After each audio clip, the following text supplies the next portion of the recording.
What's up, everyone? Welcome to the Brotherly Birds Breakdown, Super Bowl edition, minus your Philadelphia Eagles, unfortunately. But, man, we got a lot to talk about with the Eagles, man. We Didn't think do. we were going to have this much to talk about. What's up, brother? Oh, No, by the way, we are the Montgomery brothers. I'm we Jim. are the Montgomery brothers, and I'm Kyle. Yeah. What's going on, brother? Ugh, I don't even know where to start. Well, let's just say this and let's get it out of the way first and foremost.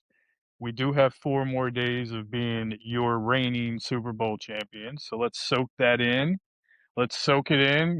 There is going to be, and look, let's be honest. We talked about this a couple weeks ago. This is probably the worst outcome for us as Eagles fans, for the people in our circle and the people that we know. Um, 100%. I don't want either of these teams to win the Super Bowl. Um, I want the Patriots to get the 7th ring? No, because those fans are insufferable and they're pricks. They're arrogant and all they know is winning. Like the 30-year-old fan in Boston, all they know is winning right now. That's all they know. But do Yeah. I want the Seahawks to get their 2nd ring and tie the Eagles? No, because No. those fans, the few and far between that are on the East Coast, are even more insufferable, and they're even more arrogant, and they're even more pricks. So, you know, I only let's know 2 on the East Coast, but and I definitely think I both of nailed them it. are arrogant. Yeah, I think I nailed it. I think I nailed it, right? And insufferable.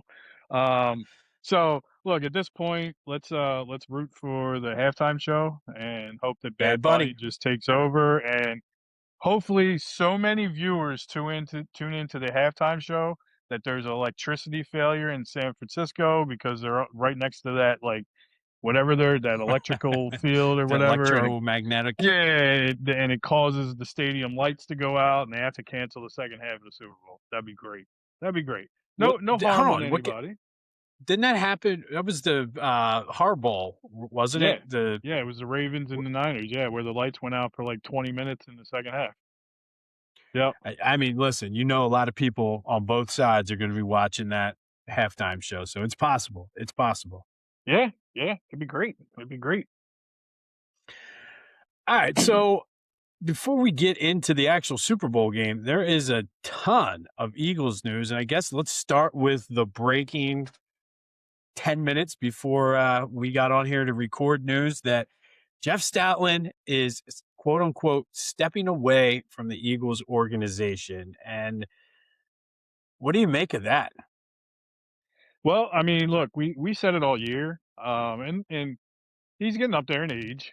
He's been around for a while, right? If you go back and we'll be able to watch on Friday the 30 for 30 documentary on the Philly special, but Stoutland's been around since then. He was back then. He was on the team, and there was pictures of him on the sidelines, like cheering and everything like that. So like he's been around, He's a but he's Chip been in the Kelly league. guy, Yeah, he's been around that long, right? So 10 plus years, 11 plus years, something like that. dude. But That's like almost 15. Like, that's crazy. well, and you think about it from the perspective of, we talked about it all season. Stoutland University was not university all year. It was a Stoutland Tech, then it was Stoutland Community College, and then it was like no personal attacks on anybody, but then it was like Stoutland Cyber School, and then it was Oh, yeah, Stoutland Elementary School, and then it was preschool at one point. So, it you was. know, it wasn't his best year. So, again, I do think it's kind of oddly worded to say that he's leaving the organization, not exactly leaving football or retiring. So we could see him somewhere else. And if I if I had to guess, and if I from seeing him over the years and seeing how competitive he is, he's not going to want to finish on the note that he finished on, because that was a horrible True. season. It was a horrible season from offensive line perspective and the run game. I get Saquon had 1,000 yards, but that's not what you expect with that offensive line and Saquon Barkley, right? No. Plus, yeah. I mean, he sat out a game too, but I'm like, it's a longer schedule. I mean, I personally, and this is purely speculation, just on like as soon as I saw it, I think they're giving Mannion full control. They're letting him pick his guys, and he was like, I don't want you. And I mean, it is what it is. Like maybe you have a veteran like that, but if you're bringing a guy in who wants to run his system, let him run it. And I do think that the Eagles likely let him put that statement out and gave him the chance to step away rather than suffer the embarrassment, I guess. And at least they gave him the respect of not firing him. Yeah, yeah, and that's why the Eagles are a class organization when it comes to that stuff. I mean, I wouldn't expect anything less from Jeffrey Lurie, Howie Roseman. Like they're going to do that. They're going to respect their guys. They're going to give them the benefit of the doubt and kind of show them that respect as they leave. They're not going to publicly shame anybody or Right. come out and say that they're firing. Even if they didn't give him a chance to make a statement, they would have probably came out and said that we mutually agreed to part ways or something like that. You know what I mean? Like just because he's been around so long, this isn't the same as like when they fired Chip Kelly. It's a Yeah. little different. It's a little different. Like they wanted his ass out of town, And and they they wanted him made out no, quick. yeah, they made no bones about wanting him out of there either. Correct. Correct. No, I mean, but I don't know. Like, I'm torn on this because, in one respect, like you said, the 30 for 30, he's been here forever, multiple Hall of Fame. I mean, you think about it, he helped coach Jason Peters, Kelsey, Lane Johnson, who I'll get into Lane in a second, but never had a different coach than Stoutland. So the respect and everything is there, but if you see what, and we'll get into the other moves too, the other moves that they're making on the coaching staff, you can see what they're doing. And maybe they're trying to get these fresh young ideas and clean house, which I can respect because the Eagles have always been ahead of the curve with a lot of those things anyway. Hmm. So maybe they're 3 years ahead, 3 steps ahead, whatever you want to call it. And they're like, look, let this dude bring his guys in. Yeah, and I got to be honest. It signifies somewhat of a rebuild, right? I mean, when you're looking at it on the surface, you look at it and you're like, man, 30-year-old offensive coordinator, 35-year-old quarterback coach. We're looking at a 30-year-old quarterback coach, and then there is talks of Greg Olson, not the former tight end, but Greg Olson, the quarterback Right. coach, to come in, who's a seasoned vet that's been in the league 25 years as a coach. So I will say this: I'd guarantee that there was at least m- 3 meetings with Jeffrey Lurie at some point where he said, "My offense is the highest paid offense in the league, and we're not playing in the Super Bowl. This needs to be fixed, and you need to fix it however you need to fix it, or everybody's head's on the chopping block." Yeah. And this is what they're doing. This is what they're doing. So, like you're not gonna just gonna release Jalen Hurts, right? So you're not turning it over there. Do I think that, and we'll get into it at later episodes, but do I think that there's a chance that they might pull the Wentz treatment on Hurts and draft a quarterback? Possibly, depending on who falls to him. I can see it. Yeah. I can see it. And I No, don't think it's to put pressure on Hurts, but I think you have a 30-year-old offensive coordinator that if he can call plays good, Nick better watch his back because this could be the next Ben Johnson style quarterback or offensive coordinator that becomes a head coach, and perfect guy to slide in there, especially if you can draft your guy this year. You know? that's true. And I mean, so I actually, I know there was a lot of talk because, and I don't know if it was ever officially said this, but obviously they reached out to McDaniel, they reached out to Dable, probably were their first two choices for offensive coordinator.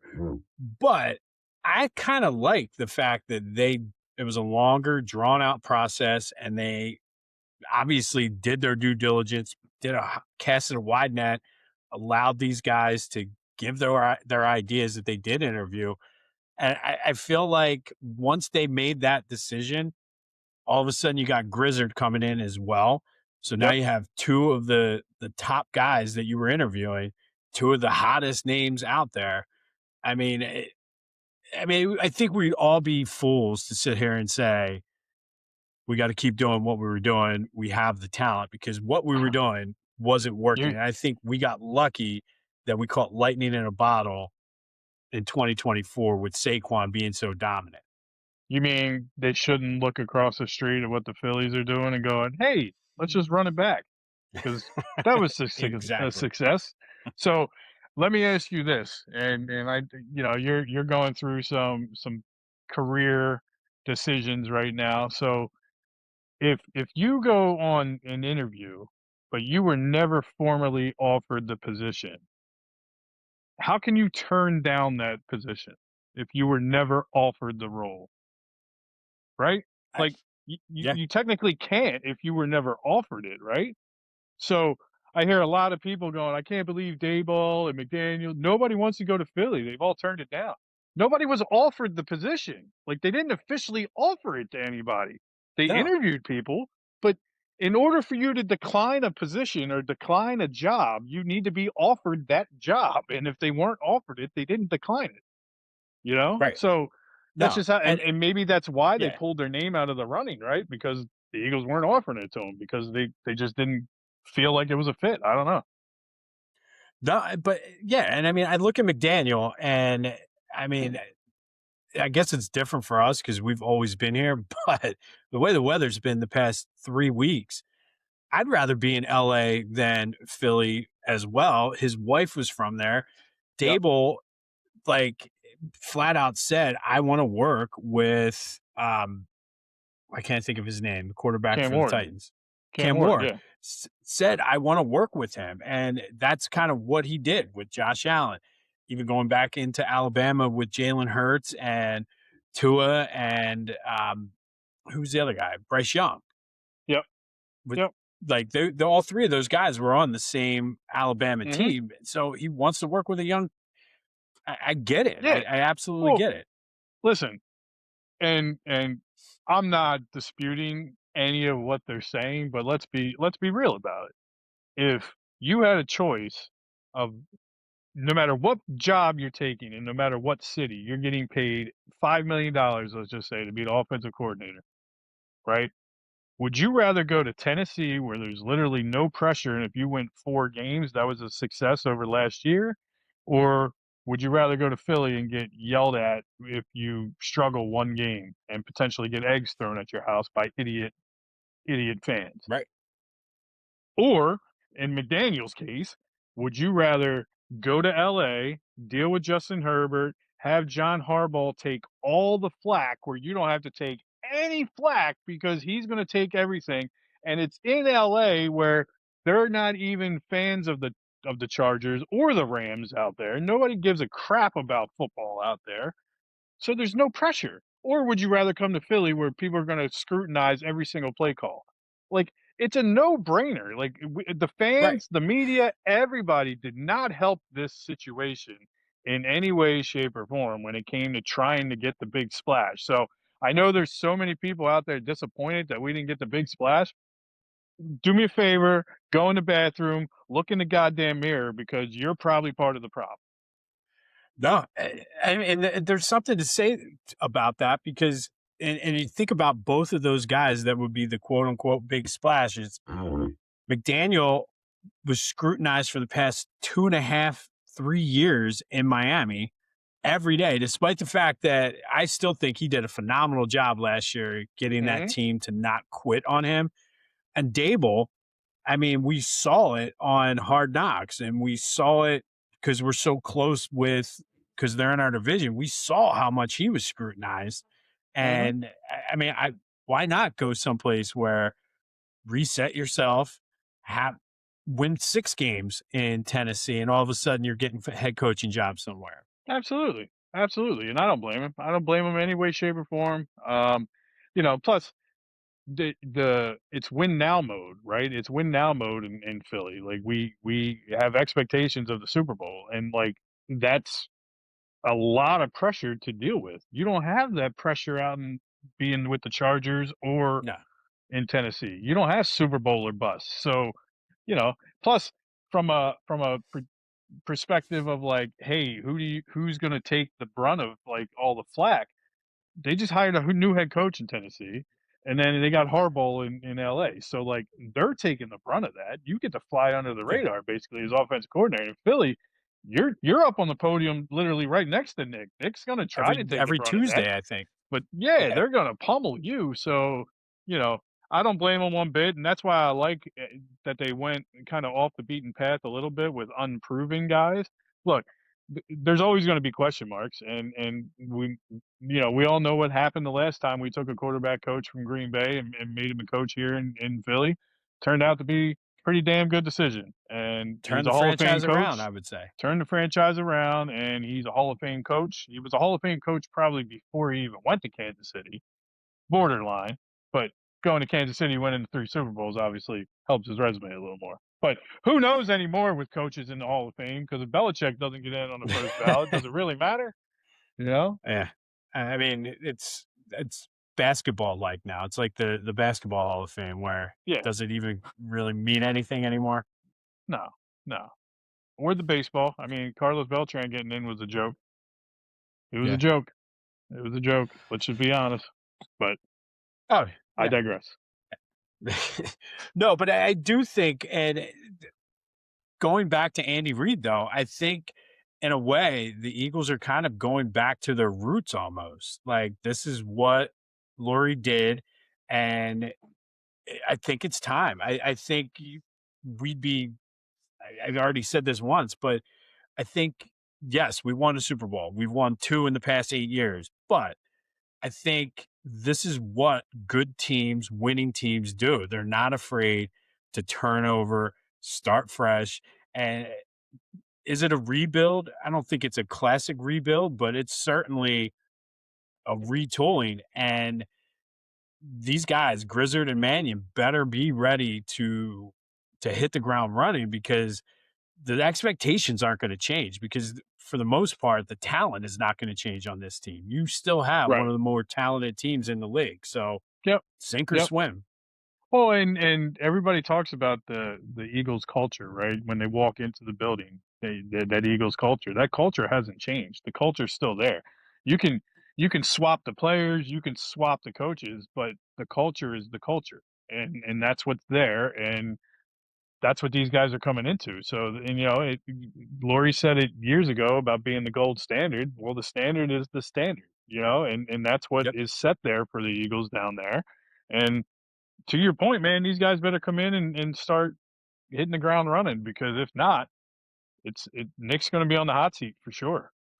Because if he had any And say in these coaching hires, which I'm sure he did, his I would his hope ass he is did. on the line. Yeah, his ass is on the line for that.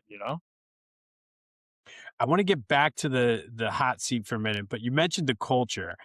And I've been hearing a lot of people like speculate about the culture of the building not being what it should be. And I've heard a couple people even today with the whole Vic Fangio thing. I heard this word, and like I've heard the 8 minutes I had from the time I heard about Stoutland until we started recording on Twitter. A lot of people are saying the Eagles, there's dysfunction in the building.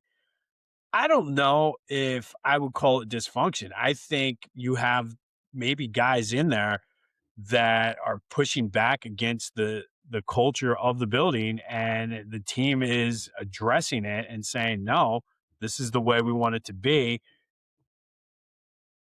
Take it or leave it." Yeah. What are your thoughts on Yep. that?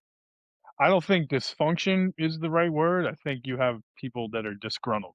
And honestly, I think that comes with the territory when you have high expectations that you don't achieve, right? When you underachieve and don't hit your goals and you don't hit those expectations, that disgruntlement is going to happen and people are going to like start bickering with each other more so than ever. Obviously, winning cures all, right? Yeah, Winning cures everything, right? We say it all the time in the grocery business, sales cure everything, right? You can get away with blowing your labor when your sales are through the roof because then it doesn't matter. Well, same thing in sports. Winning cures everything. It doesn't matter if me and you argued last week. We just won the Super Bowl. We're best friends right now.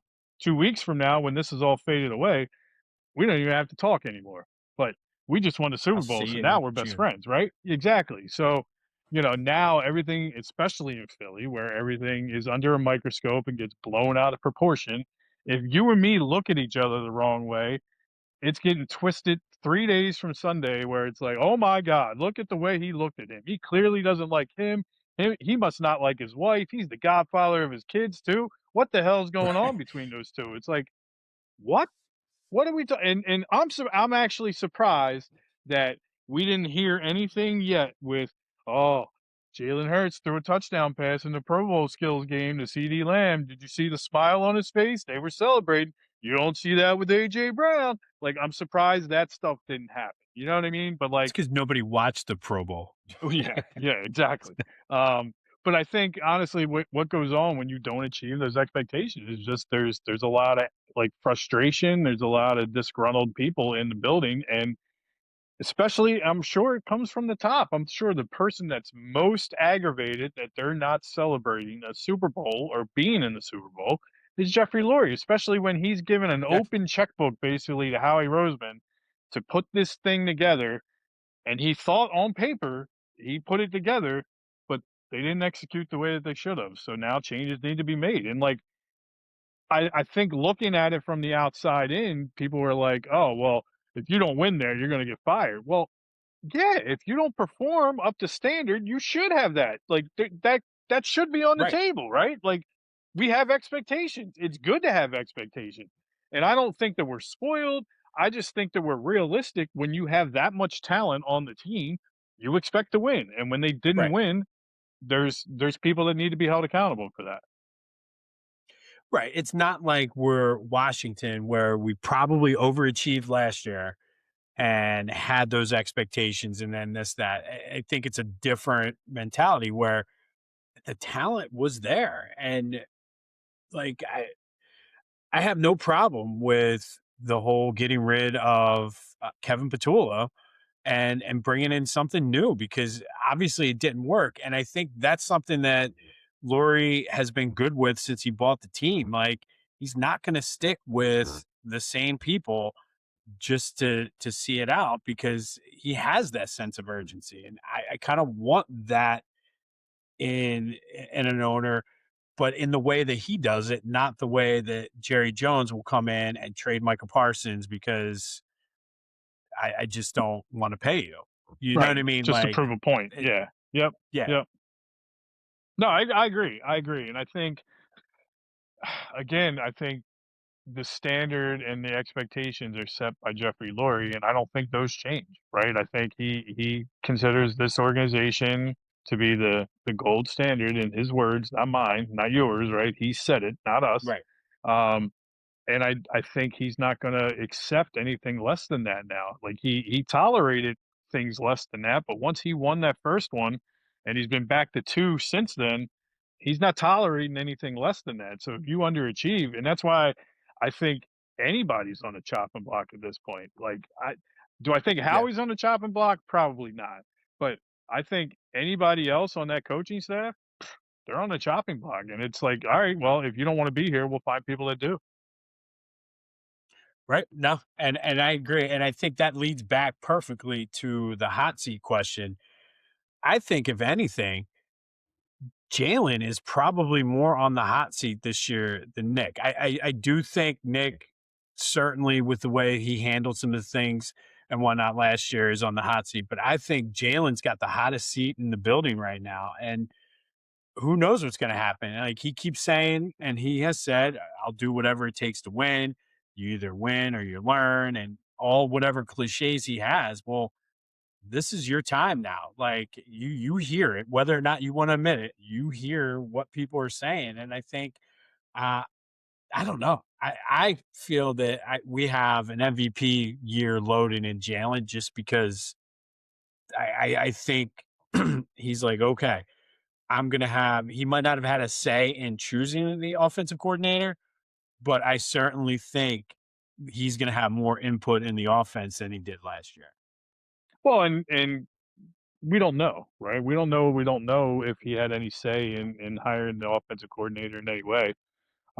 Maybe he did, but he probably didn't. But to your point, he probably is on the hot seat. But at the same time, like if we're expecting 4,500 yards and 38 touchdowns, 40 touchdowns from him, it's not going to happen because that's not.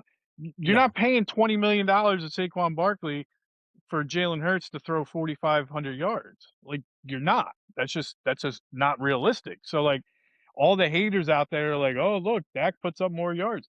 You don't have a running game.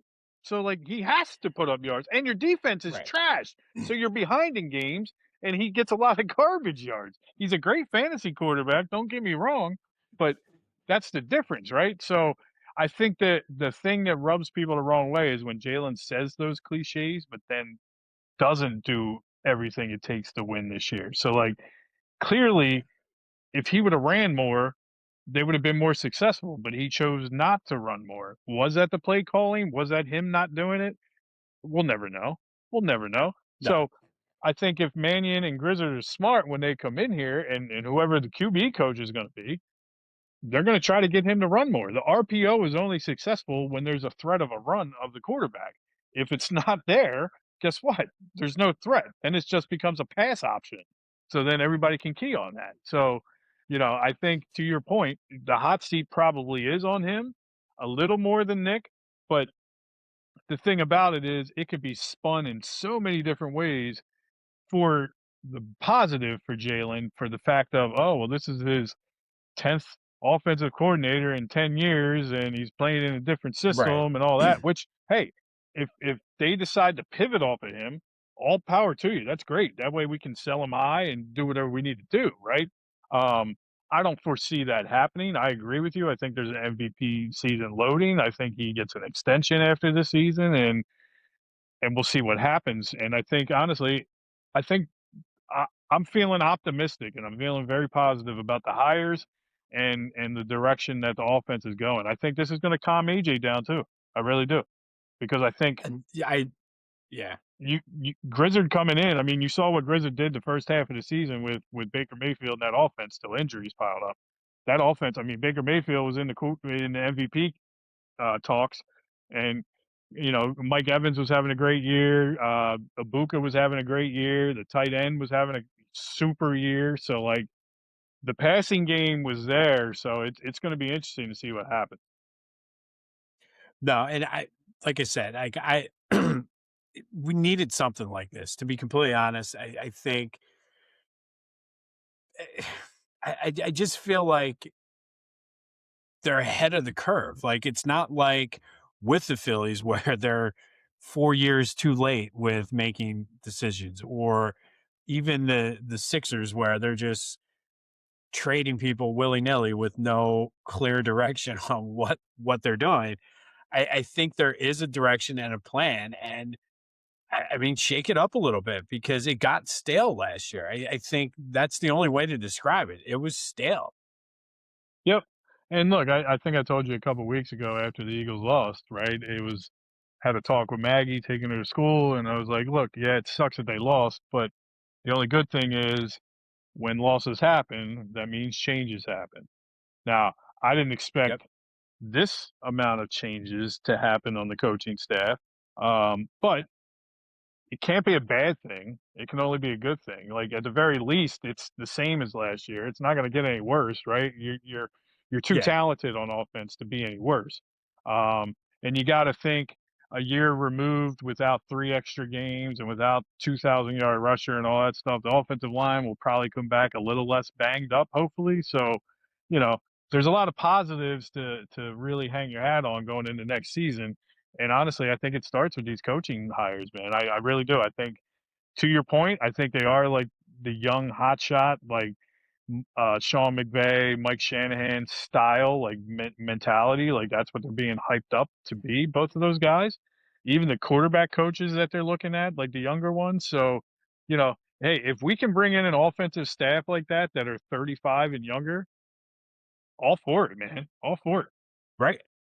And I mean, and you're also setting yourself up if it works out that in 2 years, if Mannion gets a head coaching job, you have a guy like Grizzard or whoever they bring in as a quarterback coach. And the word with Jalen always is the continuity. You'll still have some level of continuity there with Yep. hopefully an exciting new offense.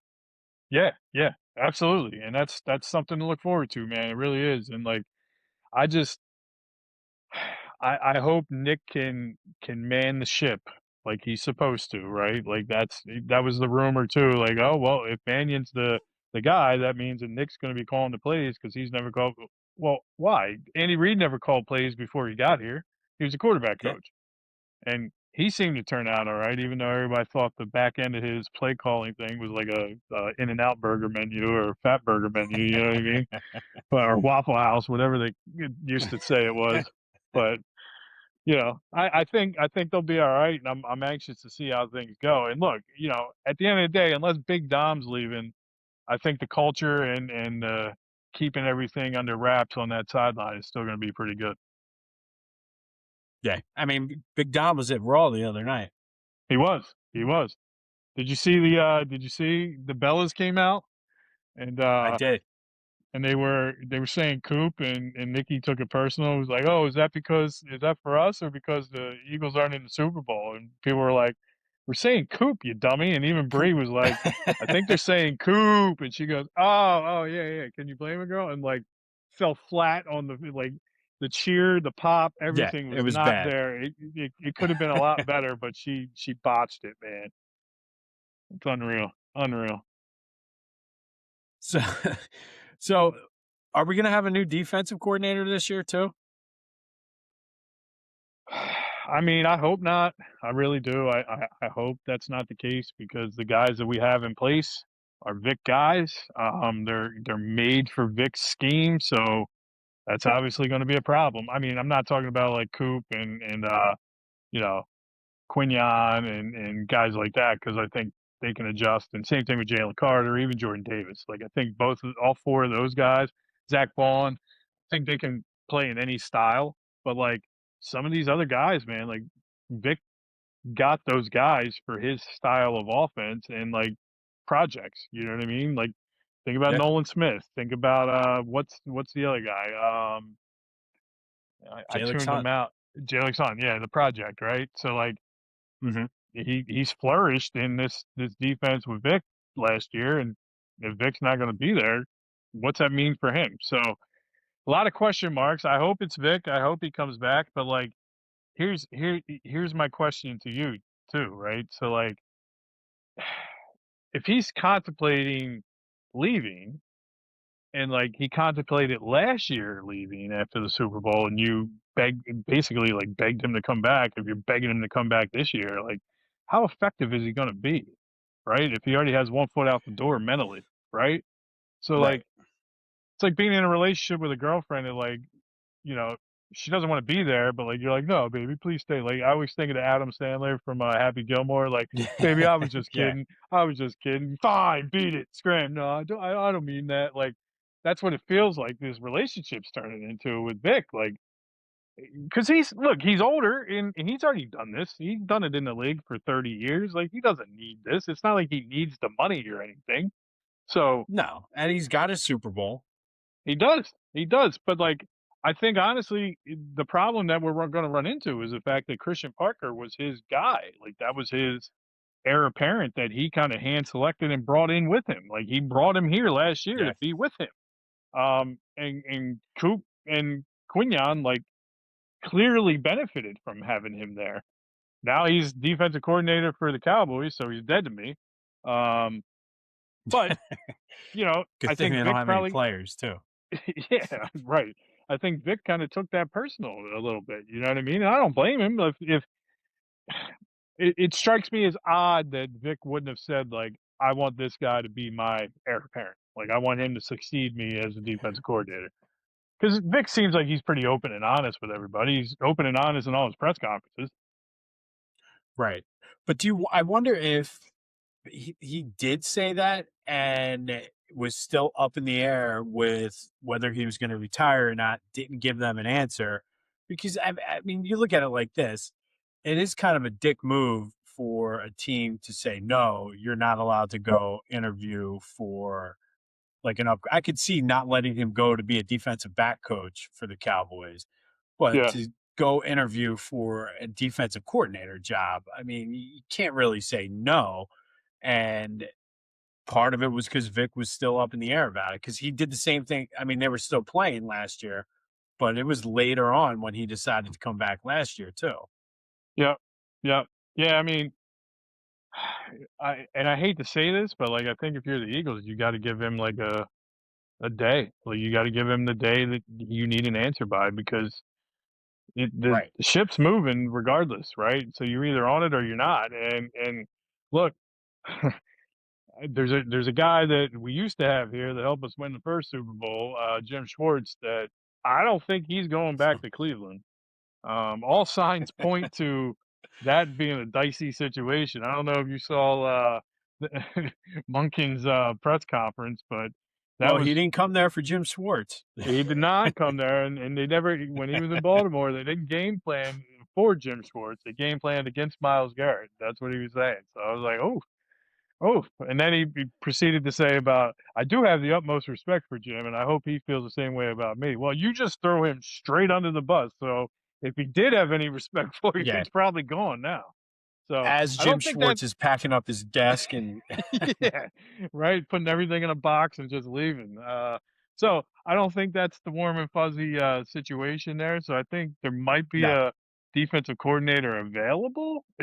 Just throwing it out there if we needed to pivot. Yeah. Or there's another guy that was a defensive coordinator that got fired too. So Yeah, that and used to we be ran here. him out of town like 20 years ago, right? Or 15 years ago, whatever it was. No, it's probably closer to 20 now, right?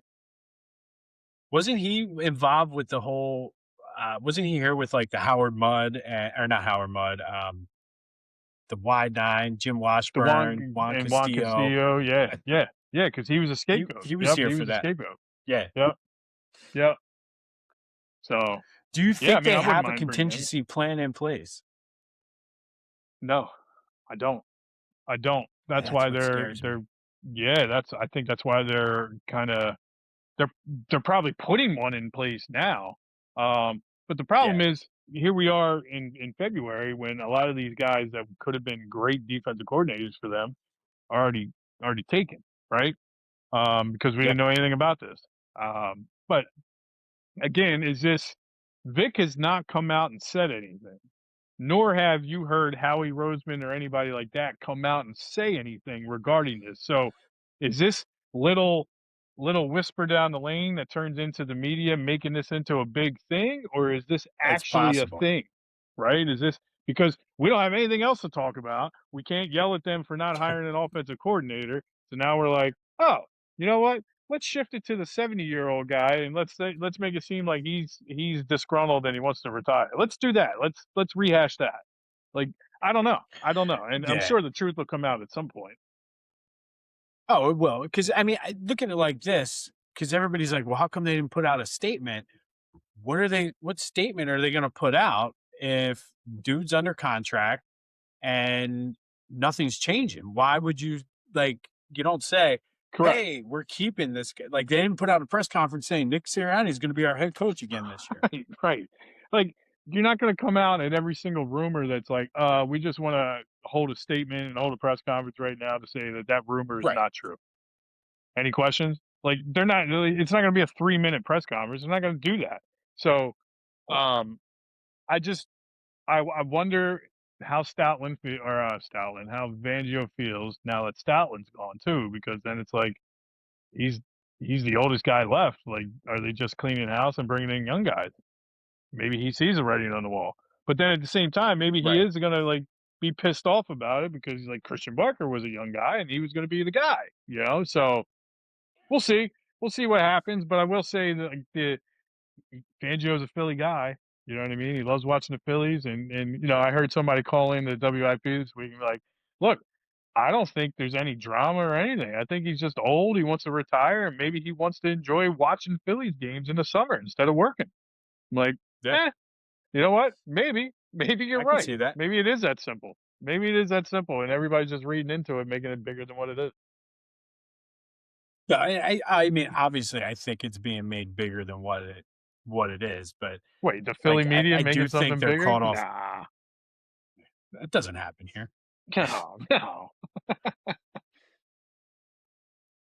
but so that was a lot a lot since the last time we were on here, and a lot of I don't know. I mean, I'm excited about it because like it's different now, and to me, Yeah, it's going to be more spiced up, and I mean, it could blow up spectacularly in our faces and be a complete disaster. But it it could, if you kept it status quo, it could have done the same thing next year anyway. Probably would yeah, have next I year agree. anyway. I absolutely agree. And one thing's for sure, whether it blows up in our face or we end up winning the Super Bowl next year, it's gonna be a fun ride, and there's gonna be a lot of good sound bites to come out of it.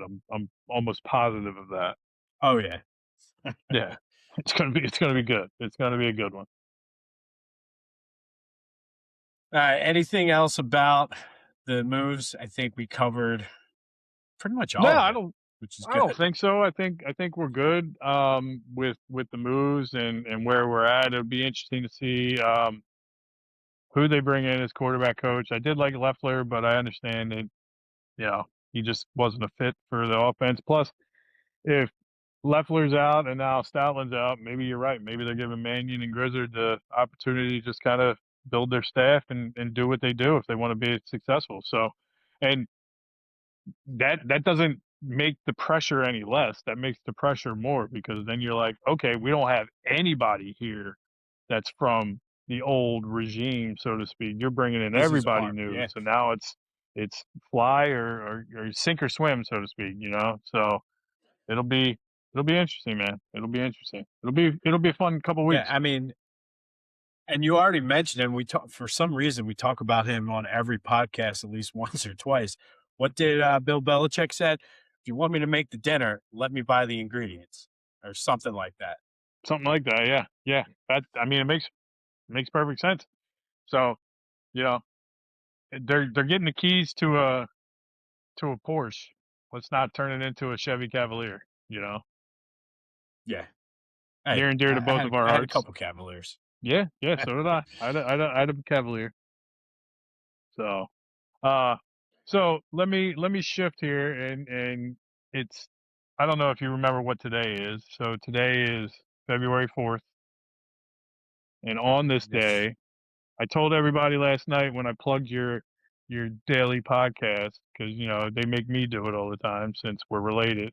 So I was like, all Yeah. right, well, this day in Philly sports history, where he takes you down memory lane and talks about every historical thing that happened on this day in Philly sports. Usually, there's a couple spotlights in there. He's been on a Sixers kick lately, but I can tell you what tomorrow is going to be.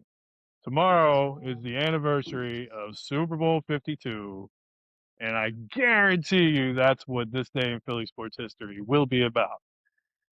And I'm here to It was. say I was 100% correct. It was about Super Bowl 52. It was about one of the most historical plays in Philly sports history, the Philly Special. Um, and I got to ask you, man, and I know we didn't watch the game together, but we were talking throughout the whole game. Does it still give you chills when you watch the replays? It does.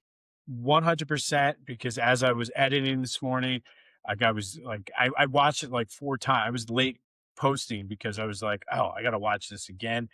And even like we were looking back through whenever on Microsoft, I save all of the pictures and everything.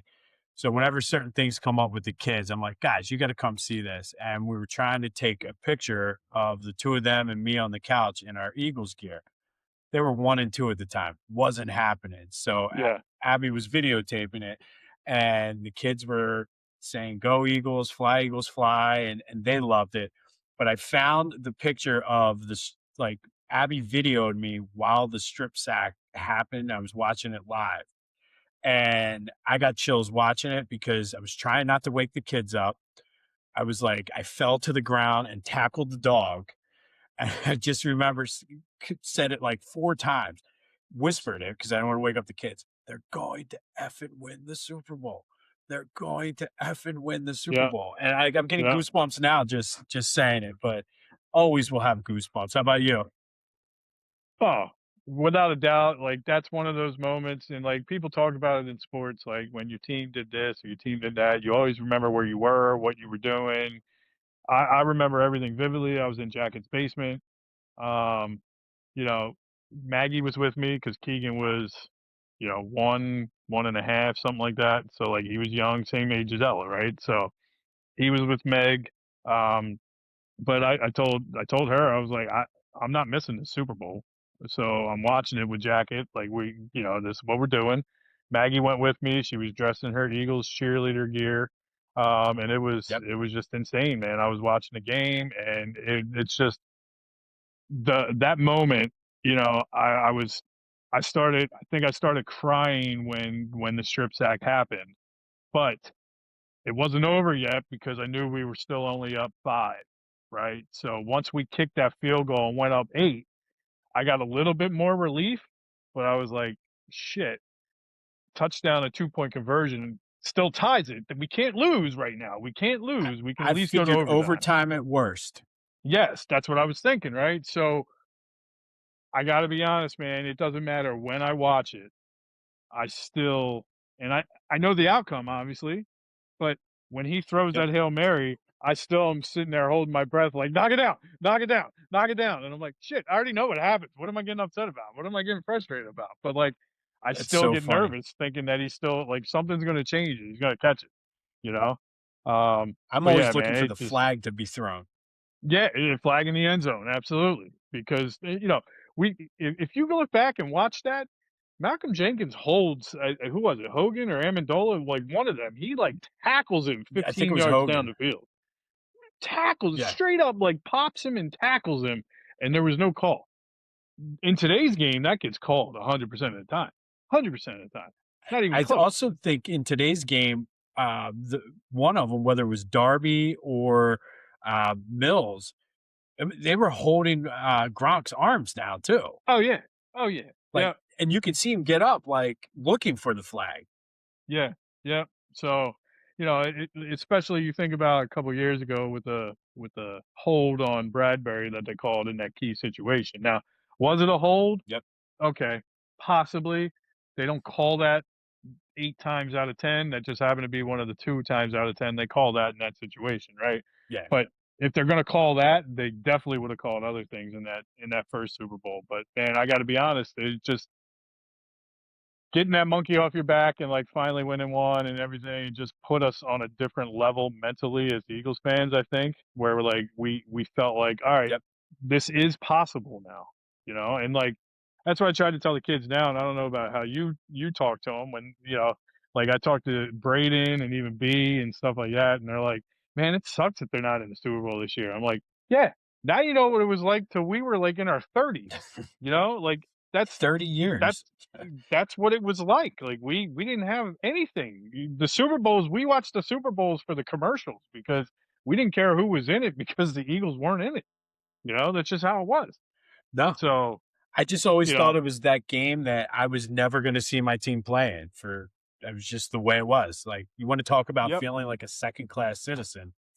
Yeah, absolutely. Absolutely. But like that game it will always have sentimental value. It'll always bring chills and like hopefully we see a couple instances where Jalen goes to the sideline and talks to the new OC and says, "Hey, should we run this?" And he just looks at him and goes, "Yeah, Yeah. yeah, let's do it. Yeah. Let's do it." And like Let's do it. that's what I want to see this year. That's what I want to see this year. And like I'm not saying that there's going to be any statues up of these guys, but like God damn it, like No, let's show some but passion like that and like play as good as what that team did in that Super Bowl. If you would have told me that Tom Brady was going to throw for a record number of passing yards in the Super Bowl and that the Eagles would still win, I would have told you you're full of shit. There's no way that's happening. There's no way. I'm like, what is There- this? Like a movie? right. And sure as hell, man, it definitely seemed like. And then every time you watch that and you see Nick Foles on the sideline talking to Chris Long, strip him, get the ball back, strip him. Two Yeah. plays later, he strips him. Like, what are we doing? Like, you can't even make that stuff up. You can't even make that stuff up. No, and if you listen to Merle's call, he was like, "Boy, this would be a good time for the first turnover of the game. They have not Yep, touched Tom Brady." yep, yep. It's just everything just fell into place, man. And it was just the fact that not only did he strip him, and if you look back on that and remember, he stripped him from the inside. BG was an outside guy, but he Yeah. played inside. Like they stunted on that play, and he came in on the inside, which hardly ever did. And he did that, and the ball bounced right to Barnett, literally right to him, Right in his hands. right to him, man. And it was like right place, right time type of thing, and just chills, man. Still chills, and the play call for the Philly special, man, and hearing the Collinsworth call with that has the makings to be the greatest play in Super Bowl history when he says that, or gutsiest play in Super I Bowl still think history. it I'm like, is. 100%. And you knew going into that you had to pull off some stuff like that to beat the Patriots, and they did it. Well, They they did it. tried it. Remember, I forgot they tried it earlier and Brady dropped it. Yep. Yep. Yep. And I still think that was just lightning in a bottle. And what a great team! Nick Foles played out of his mind, and He did. that was just it was cool to see. Cool to see for sure. And like we got a lot out of it, and obviously the nothing will ever top Kelsey's Super Bowl parade speech wearing the Mummers outfit. I mean, it's Yep. just a legendary, like, whole thing was just legendary. It was absolutely legendary. But for like months after that too, everybody was happy. Like it was just like people weren't like angry in traffic. Like it was just for at least until the Philly started. It was Yeah. just. I mean, I Yeah. watched it probably 100 times on DVR. Like I just would Yep. work it throughout the day and just have it on a loop. No, you're right. I mean, people were in good moods. Like, you could hold the door for people at Wawa, and they would actually say thank you. Like, they didn't just walk through and didn't say shit to you. Like, they Go actually said Birds. thank you. Yeah, go Birds, right? So, Hmm. it was a different time then, man. Simpler time, as they would say, right? It But was yeah, it simpler. was it was always on the anniversary of this. We got to give the shout out to that team and quote unquote popping the cherry for us as Eagles fans and really taking us to a different level in our fandom. You know what I mean? Because like there was times you and Absolutely. I talked about it that we thought we'd never see one in our lifetime, and that's just being realistic. No, And I just want to win a divisional playoff game. Like I would have been yeah, happy with that. yeah, and it was. I think we got used to the fact that like we're going to make it to the NFC Championship game, but never make it to the Super Bowl because of what happened We're with the cursed. Donovan years. Yep, we're cursed. So the fact that we got over the hump and then actually won one against the evil empire and broke up their potential three-peat, just to do it again with the Chiefs and break up their potential three-peat. I mean, you can't say enough about that. You So what can't do we say enough need? about that. We need another team to win two in a row so we can count on winning another one. And I don't want either one of these teams to have two in a row. No, no, No, no, no. no, I agree. no, no. I'd rather just win 2 and 3 years and make it to 3 and 5 I'll and take it. call that. Yeah, I'd rather just do it that way. Yeah. So back to Super Bowl 52. I think to me, obviously the Philly special, like so many great plays. LeGarrette Blount had himself a game in that game. Corey Clement had 100 receiving yards. Zach Ertz with the heads up play to dive for that touchdown. But the most underrated play that nobody ever really talks about was after the Patriots took the lead and the Eagles were driving down. I think there was like maybe 7, 8 minutes left. Yeah, 4th and 2, they go for it and they get like a 2 yard pass like on the sticks to Ertz. yeah, And like it looked like Foles was gonna get sacked on the play. Like yeah, and that yeah. was right before Ertz scored it. I'm like, I always like, but in my head at that point in that game, like watching it again, I'm like, I get stressed out for that 4th down play. I wasn't stressed out at all for that play. It's like I No, just because they're gonna get it. they did it all year, right? They did it all year. Mhm. He was very aggressive, went for it on 4th down, so you knew. And like they already went for it on 4th down earlier in the game with the Philly special. So like, and I think that was the year. I believe that was the same year, wasn't it? That Zach Ertz had like 112 receptions. Wasn't he the? Didn't he break the? Was that the year he broke the No, record? the following year? That was the next year because remember Yeah, everybody got mad. That was when things started going south with Alshon because everybody was like, "Well, Carson's only throwing to his guy." yeah, that's right. Yeah, but yeah, I mean, he was we. The funniest part about that play was that's what Ertz always does. Ertz wasn't yards after catch. Yards yards after catch were not in his playbook. He was, I'm No, going to catch it and maybe stretch and get another yard, but I'm not running for yards. And thank God he stretched the ball no. and got it over the line, right? But then the touchdown where I said it as soon as they started reviewing it, because earlier in the year that was the Jesse James thing where they overturned Jesse James' touchdown because they said it wasn't a catch. I told Jacket, I said, you can see it clear as day. It's 1, 2, 3, then he Over dives. the line. He becomes a runner at that point. Yep. Sure enough, that's what who was the ref? Gene Steratore? Wasn't he the ref? Gene Steratore? I think that was Yes, he him. was. He wasn't on you're right. Yeah, and that's what he said. He was like, the runner took 2 steps, then became or the receiver took 2 steps, then became a runner. So when he crossed the plane, it became a touchdown. And it was the same thing with the Corey Clement touchdown. Remember, like we were like, he didn't lose possession. It did shift in his arm, but He he didn't just was lose possession. And he goes, and yeah. that doesn't quantify a fumble to me or an incomplete pass. So couple calls like that were obviously questionable. I mean, you could even say that Gronk touchdown where they took the lead was questionable because he was kind of bobbling It that was. too. Yeah. So you know, everything went the way that it should, and you can't take nothing away from Tom, man. Tom Brady threw the ball like a machine, and we couldn't stop a nosebleed for the first 3.5 quarters. You know, No. and they got Even into Gronk the fourth involved. quarter, we couldn't stop. Yeah, I mean, and look, we can't forget to mention the hit on Cooks that obviously helped solidify the Yeah. the defense in that game, right? I mean, that hit on Cooks, he knocked him out. He knocked him out. So, Yeah. That and would clean totally hit be a too. penalty today. Yeah, it was a clean hit then. They Yeah, that call it would a definitely be penalty a today, penalty. though. Oh, Yeah. 100%. Yeah, yeah. He probably got fined, everything. But yeah, Ejection. so happy anniversary, Birds fans, and happy anniversary to the Super Bowl 52 champs. You'll always have a special Yes. place in all of our hearts, especially you, Nick Foles. BDN. Yep. I was thinking that they were actually going to bring him in to be the offensive coordinator. I would have loved that. Hell, if Phillip Rivers is getting head coaching interviews, why can't Nick Foles just come out and be the offensive coordinator? Yeah. Be an advisor or something. Passing game Well, coordinator. there's no.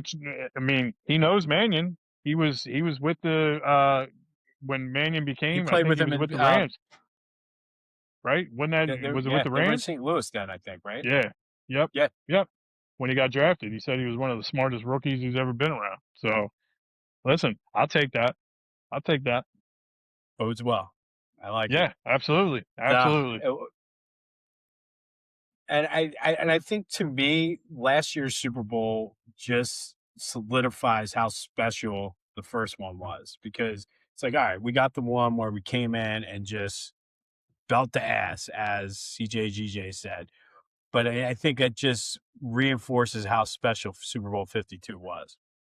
Yep, yep. I would agree. I mean, we were talking about it last night on the Clashing Conferences, and you know, um, I think Ben being a Patriots fan was like, there's the Patriots don't play in a lot of blowout Super Bowls, and then John was like, yeah, there hasn't been a lot of blowout Super Bowls. I was like, there actually was.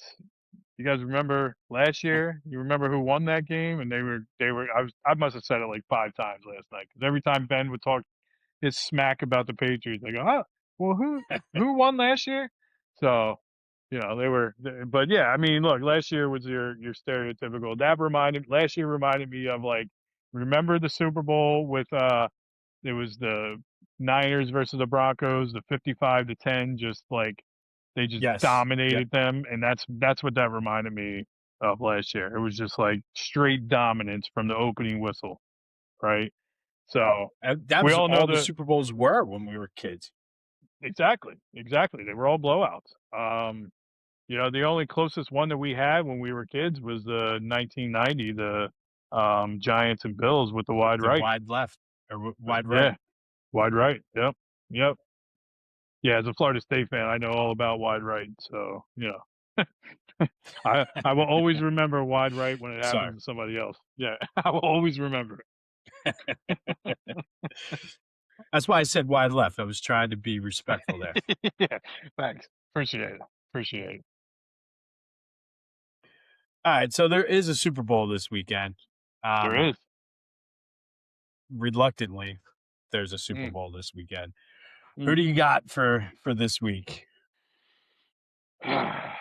So it begrudges me to say this. I have to say begrudgingly, but I got the Seahawks winning 27-23. I think their defense just proves to be a little too much for Drake May. Drake May cannot throw for 80 yards against the Seahawks, and they have a chance of winning. I know there was weather in that Denver game. I get it. But before there was even weather in the second half of that Denver game, he didn't play good. He didn't look good. I think he has 7 No. fumbles in the playoffs this year and 4 interceptions. So like he not 7 lost fumbles, but still, I think 4 lost fumbles and 4 interceptions, but 7 total fumbles. Like you can't turn the ball, like you can't put the ball on the ground against that Seahawks defense. You're not going to be able to do that. So I just think the No. Seahawks defense is going to come up big when it matters most. Um, and I got them winning 27-23, unfortunately. And they I don't tie the even think it's Eagles. going to be that close, unfortunately. No, you I got them really dominating. no. Because they're already. I think they're already talking about weather. Like it might be windy and all kinds of crazy stuff like that.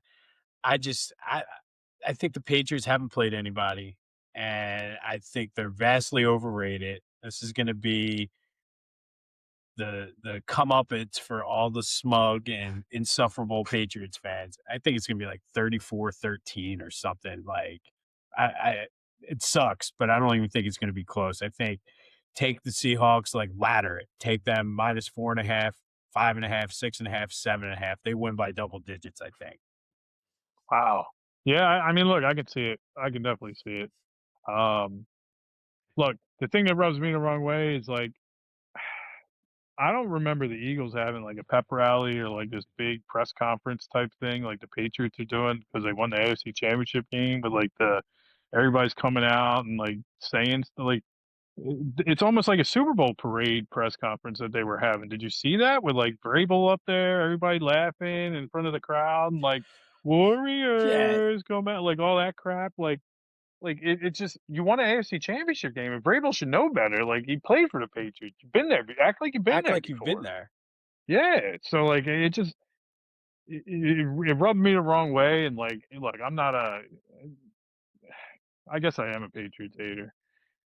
Just because of the smugness. It's not Oh, because I of the am. success. I I can am. deal with success, but like it's the smug and arrogant thing. Like talking to Ben last night, he's like, "Oh, I'm not even concerned. I was more concerned with the Denver game. I'm not concerned. This Seahawks defense isn't generational. It's not this. It's not that." And I'm like, man, he's just I don't. And I was like, how can you be that Okay. arrogant? Like, how can you be that arrogant? Like, you really you played a cupcake schedule. You played the Jets twice. You played the Dolphins twice.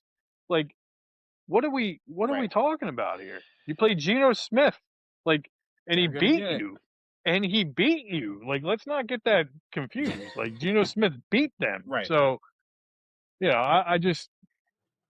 I think it's the Seahawks to lose, to be honest. And I think Kenneth Walker III has a big game. And I think honestly, Darnold probably shuts a lot of people up, He including me. will. I Including hate me. to say it. Yeah. Yeah, including me. Plus, look, at the end of the I day, mean, all year. there's probably no bigger Seahawks fans in in the world right now than Jets fans, right? Because Jets fans don't want the Patriots to win. So if the Seahawks win the Super Bowl with Sam Darnold, it's almost like the Jets win a Super Bowl. Like that's how they're going to feel because they're going to win against the Patriots. So I don't know if we have many Jets fans. I know one. I know Rogel. You're Temple alum, fellow Temple alum. But like Yep. that's that's all I know. I don't know many others. So like maybe there's not as many Jets fans as we think, but like, I think they're all going to be rooting for the Seahawks against the Patriots for sure. But I think it solidifies them that, listen, our team is talk about dysfunctional. They can say, look, we had a Super Bowl winning, Super Bowl MVP quarterback, and we couldn't do anything with him because we suck that bad. Yep. Yep. 100%. 100%. If Sam Darnold and they win the Super Bowl and Sam Darnold wins Super Bowl MVP, Justin Jefferson will request a trade Monday morning. Hands down. As well, he He, should. he, he will request a Yeah. trade Monday morning and say, "Get me out of this damn place. You people don't know what you're doing." So, Yeah. and I'm here for it. I'm here for It's it. I trade ridiculous. AJ for Justin Jefferson Oh, straight yeah. up. Right. Just saying. The world the way it should have been in the first place anyway. Yep. Yep. Right all the wrongs. Come on, Howie, make it happen. You got any other good bets that you're looking at? So every year, do the prop bets, right? We always do the coin toss. So last couple of years have been tails. This year, going heads. All depends on who's flipping it though. Like it. If it's if it's like Donald Trump flipping that giant frisbee coin, like what he did for like the bowl games, I don't want any part of that because like they didn't even flip it; they just threw it straight up in the air. And like if it's that big of a coin, I don't want anything to do with it. National Cash out, anthem, cash out. yeah, cash out quick. I'll cash out for whatever for less than what I put in there. I don't even care. National anthem this year is over under of 120 seconds, so 2 minutes. Going the under. Charlie Puth is not going to go over 2 minutes singing the national anthem. John Batiste last year went over. I like that. I don't think there's any way Charlie Puth is going to do the theatrics that John Batiste did last year. So, No. I think that's a sure bet is the under. Gatorade color, I think last year was yellow, if I'm not mistaken. So this year, I'm going to bet on orange. I think I'm going to go orange. Just I like because it. they're in San Francisco, I just think orange. I'm just going to call it a thing. And then my favorite one to bet on, and it did hit 2 years or 3 years ago, an octopus. Is there going to be an octopus? Meaning, is a football player going to score the touchdown and then also get the 2-point conversion? The last person to get an octopus in a Super Bowl? That would be No. Mr. Jalen Hurts in Super Bowl 57 against the Chiefs, where he scored the touchdown and then he scored the Ah, 2-point conversion to that's tie the right. game. Yeah. One of the rarest That's feats right. in Super Bowl history. And why he is the man and comes up big when the lights are the brightest, except for this year. But he gets bad. He gets bad. It happens. It happens. So real quick before we I leave, like it. I gotta throw this out there to you after you give me your picks. So what prop bets do you have? Do you have any different ones than I So got? I also I always bet the national anthem, and I do so much research on it. It's ridiculous. And like I'll sit there and time it on my phone. I agree with you with the under with Charlie Puth. I don't see him dragging the notes out or anything. I do like both quarterbacks to throw an interception. I'm going to bet Yeah. that as one bet and then bet them both individually. And I always bet this one too. And I think it's like 4 out of the last 5 years it's hit the shortest touchdown rush under 1.5 yards. That gives you tush push quarterback sneak for like a penalty in the end zone. I bet that every year too. I really like Nice. that. And I'm taking the over in this game. It's not really a prop bet, but I'm taking the over. Nice. So you know what prop bet I saw that I think I might actually place a bet on? Will any field goal or extra point hit the upright or the crossbar? Because think about how many times that's happened in probably the last 10 Super Bowls. Because in that Super Bowl 52, it happened 3 times. Yeah. The Patriots hit it twice, and And it's going to be windy. Elliott hit it. Yeah. So I think I might throw some money on that one because I think that has a good chance of hitting. Has a good chance of hitting. I like that one. Yeah. So Let me Real write that quick, I down. didn't ask I you like this earlier. I got to ask it now. So this has been floating around on like Philly social media and stuff like that. So Eagles wide receivers in their prime. I'm going to give you 4 wide receivers, and you just tell me which one you would take, regardless of quarterback for the Eagles, regardless of anything. You just tell me who you would take. All right. No particular order. Here they are. all right. Deshaun Jackson, T.O., A.J. Brown, Harold Carmichael. T.O. Out of those Not even a 4, question. T.O. that's who I took. Now, the caveat to that would be if I had Michael Vick as my quarterback, I'm taking Deshaun Jackson every day of the week because Oh my Vic God, yeah. could throw that deep Absolutely. ball better than anybody else, and Deshaun Jackson would get there, and it would just be lights out, like how it was in, what was that, 2010. But I Yeah. saw other people, like people were throwing Alshon Jeffrey in there. Like I take Jeffrey out of there and I throw Carmichael in there because Carmichael's a Hall of Fame, right? So like you got to throw him in there. And I think if Carmichael Underrated. was on, you put Carmichael on those McNabb teams, we win 3 Super Bowls probably. Yeah. I don't disagree. I think how Carmichael was very, very underrated as a receiver. And I think he made nothing against Jaws. I like him. I think he made Jaws better than what Jaws really was. He was 6'7", right? Like you could Yeah. just throw it up to him. It's that easy, right? Like those tall, those, and that was probably before the fade routes in the end zone. But you think about like fade routes in the end zone. I mean, that's a cheat code. That's an absolute cheat code in a true West Coast Yeah. offense.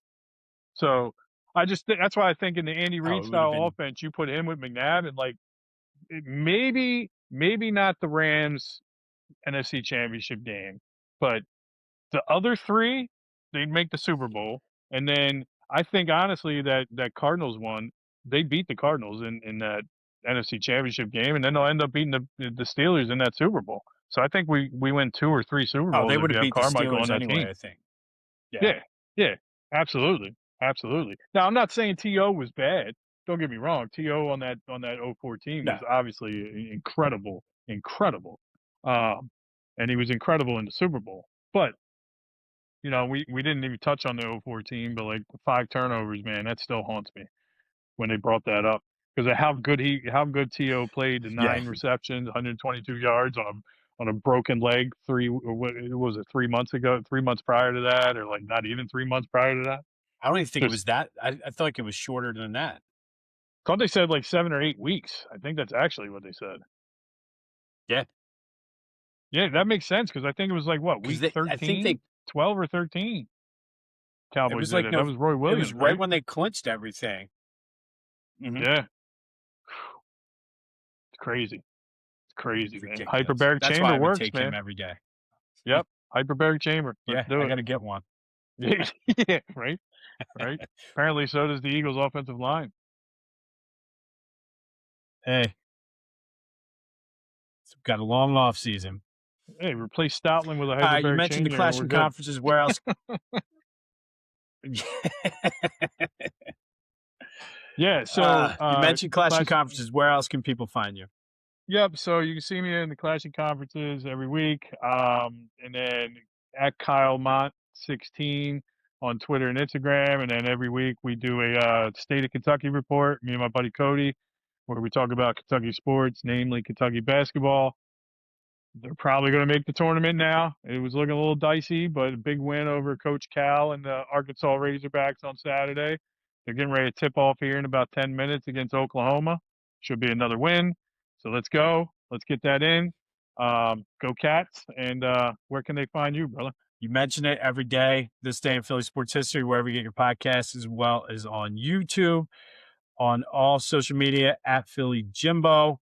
And occasionally, now that the off season for football is here, be making a couple guest appearances on the clashing conferences as well. Love it. Love it. Love chopping it up with you over there, brother. Absolutely. All right. So we will be back sometime in early March, right around the time, right before free agency starts, to give you a free agency preview. And then quick go through real quick. We're going to kind of do 2 a month until we get to the summer, and then we'll ramp it up again for training camp. But we'll be back sometime in March. Best way to stay in the loop is subscribe to the YouTube channel, follow us on social media, all that good stuff, and you will be able to get notified as soon as the new episodes pop up. We may make a special appearance when Max Crosby gets traded to the Eagles, but until that happens, we'll follow your regularly scheduled program. Oh, yeah, there's always a chance for an emergency pod. Don't worry about that. Absolutely. Go Birds, as always. All right. On that note, always go Birds. Hopefully things die down a little bit. We don't have as much craziness as we did for this episode, as much news. But we will see you guys in March. Hopefully your prop bets and everything hit. And I gotta root for the Seahawks, I guess. Ugh. But this is where we're at. All right, brother. Good luck. I will talk Good to luck. you. Go All right, Birds. brother. Go Birds.